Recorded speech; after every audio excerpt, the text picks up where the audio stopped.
The word terrorist is clearly overused and even misused by the media and government officials.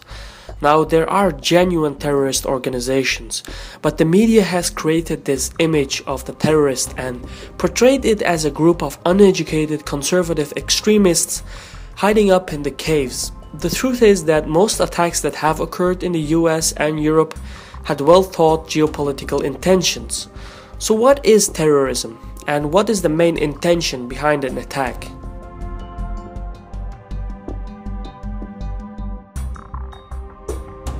Despite what most people think, terrorism is not really about mass murder. The primary goal of a terrorist attack is to strike fear and panic in the hearts and minds of ordinary citizens. It's all about the psychological impact rather than the physical damage. And when the targeted population responds with hysteria, its behavior becomes irrational, and so the perpetrators get a return on their physical attack. For example, when Americans were in panic and fear over the 9/11 attacks, the foreign policy of a superpower changed.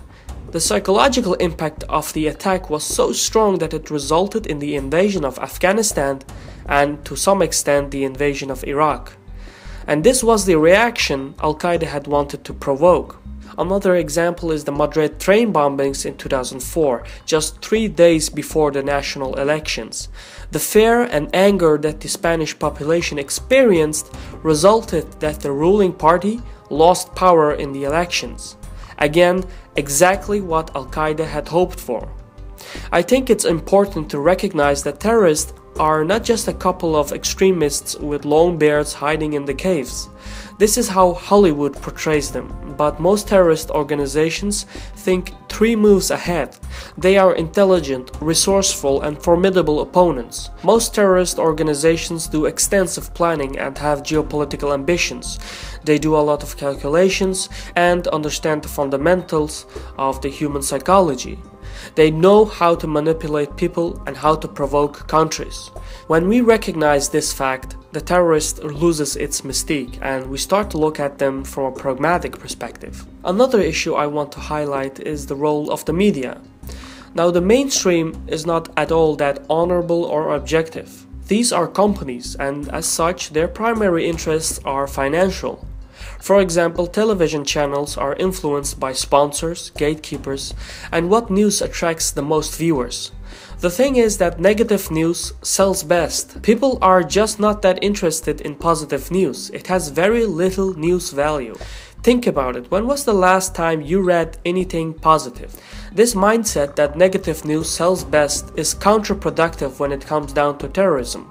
In most cases, the media makes a sensation about terrorist attacks, and this feeds the hysteria of the ordinary population.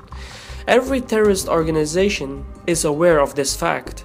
It started in the late 1960s and early 1970s when terrorist groups started to exploit the media to advance the psychological impact of their attacks. For example, the kidnappings and murders of the Israeli athletes at the Munich Olympics in 1972. This attack was purely made for television. And this strategy really took off in the 2000s, and today the psychological impact of a terrorist attacks thrives in the internet. Nowadays, there is non-stop media exposure, and this allows people to tune in and follow the events minute by minute.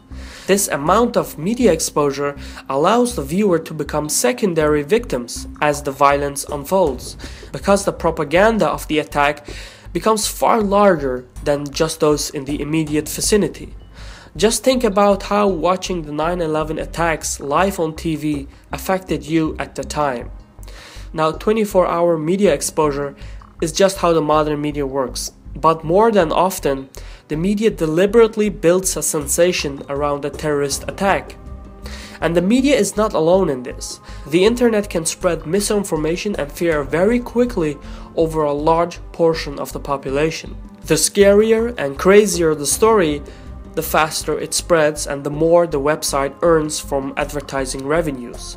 So this kind of misinformation builds the hype and further reinforces the psychological intentions of the terrorist organizations. Even governments play along those psychological impacts. Sometimes it's deliberate and sometimes it's just premature warnings. For example, the threat level indicator of the US Department of Homeland Security, all it really did was to enforce the state propaganda by striking fear in the minds of citizens. Some people even acquired parachutes, gas masks, etc. And this kind of fear-based propaganda isn't exclusive to the American government. The French, the British, the Russians, pretty much every government in the world has used fear to mobilize an entire nation into a certain political design. We've seen this happen many times throughout history. Now, the circulation of fear is so strong that all bin Laden needed to do was make a video recording and make empty threats, and the media, the internet, or governments would do the rest. That's why even failed attacks are called a success by Al-Qaeda.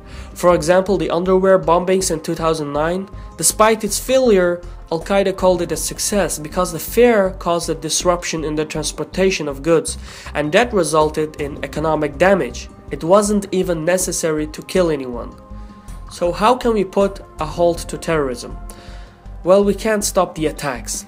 The war on terror was already lost before it even started. Terrorism is like violence, disease, natural disasters. It is part of the human condition. But the image of terrorism, the idea of it, is much more dangerous than the actual physical attack. What we can do is remove the terror from terrorism. We need to contain our instincts of fear and hysteria.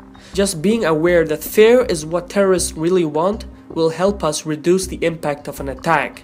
We also need to recognize that even though terrorists do not share our moral values, they are intelligent and their actions are meant to provoke us. It is the response of the population that really reflects the success of the attackers. This was a Caspian report by Mishirvan. Thank you for watching, and Sahol.